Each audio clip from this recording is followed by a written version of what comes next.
Imagine a night of fun turning into a chaotic nightmare where friends turn into foes over a silly game. Welcome to the wild world of Bodies, Bodies, Bodies, the A24 gem that's exploding on Prime Video right now and proving why horror and laughs make the perfect twisted pair. Let's face it, mixing scares with side-splitting humor isn't exactly groundbreaking, especially with trailblazers like Jordan Peele crafting hits such as Get Out or Zach Kreger delivering the tense thrills of Barbarian. Both styles demand spot-on timing to land their punches, whether it's a jump scare or a punchline. If those filmmakers are your vibe, you're in for a treat with this 2022 release that's climbing the Amazon Prime Video rankings like wildfire. Directed by the talented Dutch filmmaker Helena Rein, known for her later work on the 2024 thriller Baby Girl starring Nicole Kidman, and penned by Sarah DeLappa, who adapted it from a short story by Kristen Rapinion, the mind behind the viral Cat Person, Bodies, Bodies, Bodies is a hidden treasure in the horror comedy genre.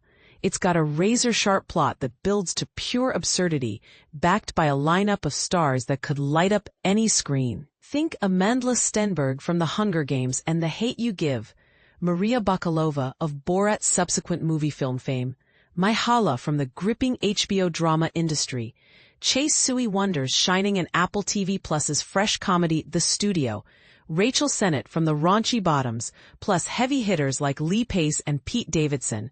If that doesn't scream must-watch cast, I'm not sure what does. And according to streaming trackers like Flix Patrol, it's surging in popularity on Prime Video, making it the ideal pick for your spooky movie marathon this season. But why dive in? Let me break it down for you, step by step. Though fair warning, we're heading into spoiler territory from here on out. Spoilers ahead, proceed with caution if you haven't seen it yet. So, what's the deal with Bodies, Bodies, Bodies? Picture this. The story kicks off with B, played by the charismatic Maria Bakalova, who's just started dating Sophie, Amandla Stenberg, a girl from a way more affluent background. Sophie invites B to her friend David's sprawling remote mansion for what's billed as a hurricane party. Essentially, a bunch of young adults bunkering down with booze and games while a storm rages outside, turning potential disaster into an excuse for carefree fun. For beginners unfamiliar with the term, it's like a lockdown bash during bad weather, but with a coastal twist that amps up the isolation factor. Once they arrive at the opulent estate owned by David's family, Pete Davidson nails the laid-back rich kid energy. B gets introduced to the quirky crew. There's Alice, Rachel Sennett, a hyper-enthusiastic Gen Z podcaster obsessed with true crime vibes. Her sharp-tongued pal Jordan, Myha'la, Jordan's much older boyfriend Greg, Lee Pace, bringing that signature brooding charm, and Emma, Chase Sui Wonders, David's aspiring actress girlfriend, who's equal parts bubbly and dramatic. Oh, and there's drama right away. One buddy, the eccentric Max, portrayed by comedian Connor O'Malley, a standout from sketches like I Think You Should Leave, has already dipped out after a blowout fight with David. But here's where it gets controversial. What starts as innocent partying spirals when the group decides to play Bodies, Bodies, Bodies, a game that's equal parts intense and improvised.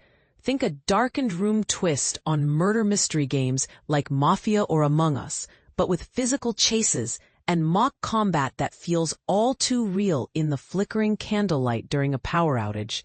Is this game based on something real? It's inspired by party games, but exaggerated for cinematic chaos, perfect for showing how boredom plus booze can ignite paranoia. True to horror form, the night takes a deadly turn. They discover David lifeless by the pool, his throat slashed by what looks like an exotic Asian kukri knife, a curved blade from Nepalese origins, adding an intriguing cultural layer to the mystery. Panic sets in, and suspicion shatters the group, leading to a frenzy of accusations and eliminations. It kicks off with poor Greg, who gets the boot, literally, after the others spot his suspicious go-bag, a pre-packed survival kit that screams fugitive in their frantic minds, and assume he's a killer out to rob them blind. B ends up bludgeoning him with a heavy kettlebell in self-defense, escalating the body count and the mayhem. For those new to slasher tropes, this is classic whodunit territory, but with a satirical edge poking fun at how quickly privilege and youth can fuel irrational fear. And this is the part most people miss. The film's true brilliance erupts in its finale, delivering one of the most ridiculously hilarious twists in modern horror. As the survivors, Bea, Sophie, Jordan, Emma, and Alice, hurl wild theories, they briefly suspect the absent Max of sneaking back for revenge, trust evaporates, and the killings ramp up in gory, over-the-top fashion. Fights erupt everywhere, pulling in that classic storytelling device known as Chekhov's gun, a loaded firearm glimpsed early on that inevitably fires later, here claiming Alice in a tragic shot. Emma tumbles fatally down the stairs in the scuffle. Jordan gets hurled over a railing and left broken, and even Bea and Sophie clash after Jordan drops a bombshell. Sophie allegedly cheated with her. Adding emotional depth, Sophie, who's battling sobriety, confesses to Bea that the night's terror triggered a relapse, a raw moment that humanizes the chaos and highlights themes of vulnerability among the elite. Just when you think it's peak tragedy, they uncover David's phone and the jaw-dropping truth: no murderer in sight. David accidentally slit his own throat trying to saber a champagne bottle open, a party trick gone hilariously wrong. It's absurd, it's poignant, and it skewers how miscommunication and social media-fueled drama can lead to real destruction.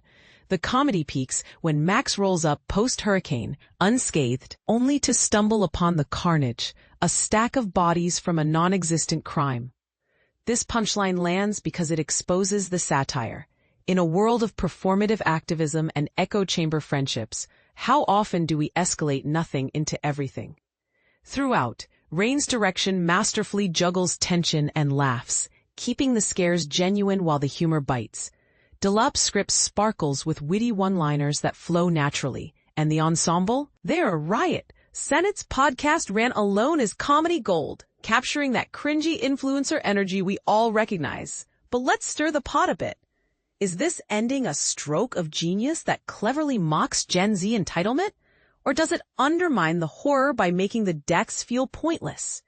Some critics hail it as sharp social commentary, while others argue it cheapens the stakes. What's your take? Streaming, now on Prime Video alongside tons of other viewers. Bodies, Bodies, Bodies is begging for your watch. Agree it's an underrated masterpiece? Or think the twist falls flat? Drop your thoughts in the comments below. I'd love to hear if you'd survive this game night.